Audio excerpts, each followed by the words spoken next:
आपकी आवाज।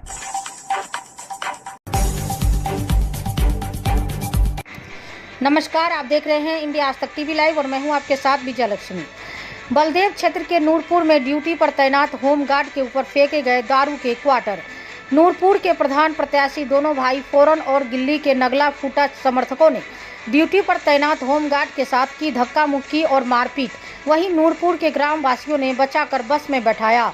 संवाददाता प्रदीप निबोरिया की रिपोर्ट।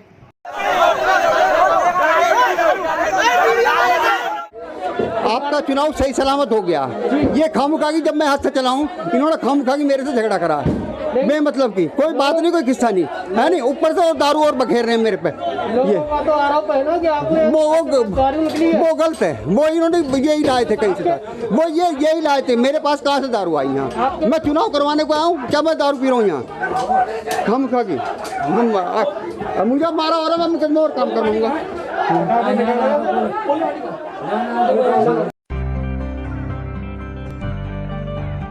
1 मई से 18 से ज्यादा उम्र के लोगों के लिए वैक्सीनेशन शुरू हो रहा है।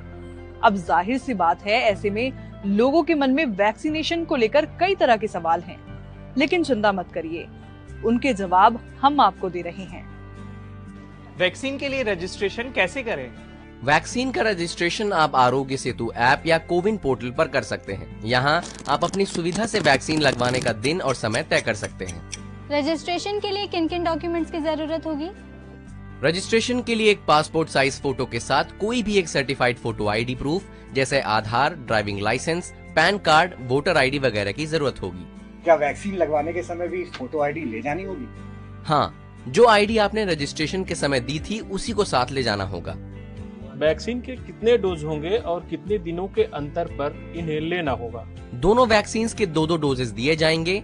कोविशील्ड के पहले और दूसरे डोज के बीच 4 से 8 हफ्तों का, तो वहीं कोवैक्सीन के दोनों डोजेस के बीच 4 से 6 हफ्तों का फासला रहेगा। क्या दोनों डोजेस के लिए अलग अलग रजिस्ट्रेशन कराना पड़ेगा? नहीं, दोनों डोजेस के लिए एक बार ही रजिस्ट्रेशन कराना होगा। कोवैक्सीन और कोविशील्ड में बेहतर वैक्सीन कौन सी है? क्लिनिकल ट्रायल्स में दोनों ही वैक्सीन वायरस को रोकने में कारगर पाई गई हैं, इसीलिए दोनों ही वैक्सीन बेहतर हैं। क्या मैं दोनों वैक्सीन में से कोई भी वैक्सीन कभी भी लगवा सकता हूं अपने मन से? नहीं, ये इस पर निर्भर करता है कि आप जिस वैक्सीनेशन सेंटर पर जाएंगे वहाँ कौन सी वैक्सीन अवेलेबल है। मुझे पहले कोरोना हुआ था, अब मैं बिल्कुल पूरी तरीके से ठीक हूँ। क्या अभी भी मुझको वैक्सीन की जरूरत है? बिल्कुल, कोरोना के कई मामले रीइंफेक्शन के हैं, इसलिए आप रिकवर हो गए हों तब भी वैक्सीन लगवाएं। किन्हें वैक्सीन नहीं लगवानी चाहिए? प्रेग्नेंट महिलाएं, स्तनपान करा रही महिलाएं, कोरोना मरीज या किसी भी गंभीर बीमारी से पीड़ित व्यक्ति वैक्सीन न लगवाएं। मैंने पहला डोज कोवैक्सीन का लगवाया, दूसरा कोविशील्ड का लगवा सकता हूँ?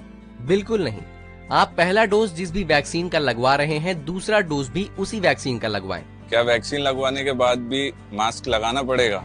बिल्कुल, वैक्सीन लगवाने के बाद भी पहले की तरह ही सावधानी बरतना जरूरी है। शरीर में एंटीबॉडी बनना कब शुरू होगी? वैक्सीन के दोनों डोजेस लेने के 2 से 3 हफ्तों के भीतर शरीर में एंटीबॉडीज बनना शुरू हो जाती हैं। वैक्सीन लगने के बाद किस तरह के लक्षण दिख सकते हैं? जिस जगह वैक्सीन लगाई गई वहां हल्का दर्द, सिर दर्द, बुखार, चिड़चिड़ापन, चक्कर आना जैसे लक्षण दिख सकते हैं। ऐसा होने पर डॉक्टर की सलाह से दवा ले सकते हैं। क्या वैक्सीन लगाने के बाद भी कोरोना हो सकता है? वैक्सीन कोरोना से बचाव की 100% गारंटी नहीं देती है, लेकिन कोरोना से लड़ने में आपकी शक्ति जरूर बढ़ा देती है। वैक्सीन से पीरियड्स पर कोई असर तो नहीं पड़ेगा? नहीं, पीरियड्स एक पूरी तरह से नेचुरल प्रक्रिया है। वैक्सीन का इससे कोई लेना देना नहीं है। वैक्सीन की कीमत कितनी है? सरकारी वैक्सीनेशन सेंटर में दोनों ही वैक्सीन मुफ्त में लगाई जा रही हैं। प्राइवेट अस्पतालों में आपको वैक्सीन के एक डोज के लिए 250 रुपए देने होंगे। तो उम्मीद है वैक्सीनेशन को लेकर सभी सवालों के जवाब आपको मिल गए होंगे। तो जल्द से जल्द वैक्सीन लगवाएं और कोरोना को हराएं।